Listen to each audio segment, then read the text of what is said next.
বাচ্চারা, আগের সপ্তাহে তোমাদের যে রেজাল্ট এসেছে সেটা দেখে আমি অনেক খুশি হয়েছি। এজন্য আজকে তোমাদের মাঝে একজনকে আমি এই জুতা গিফট করব। আরে বান্টি, চিরকুট বানাও আর সবার নাম লিখো। ঠিক আছে স্যার। এই নেন স্যার, এখানে সবার নাম আছে। এগুলো সবাই টেবিলের উপর রেখে দাও।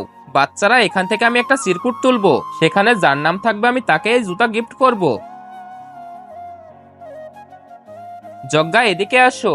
জি স্যার। এই নাও। Thank you sir. দাঁড়ান স্যার, এই বান্টির উপর আমার একটুও বিশ্বাস নেই। 1 মিনিট স্যার।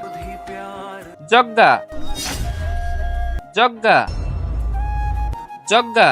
আরে স্যার, বান্টি এই সব চিরকুটে শুধু যজ্ঞার নামই লিখেছে। কেন করেছিস তুই এটা? কিন্তু তার আগে আমি অন্যদের মতো কসম দিব না। শুধু অসহায় বাবাকে থেকে যদি তোমার একটু মায়া লাগে তাহলে অবশ্যই ভিডিওতে একটি লাইক করে চ্যানেলটিকে সাবস্ক্রাইব করবে আর কমেন্টে অবশ্যই আই লাভ ইউ বাবা লিখে দিবে।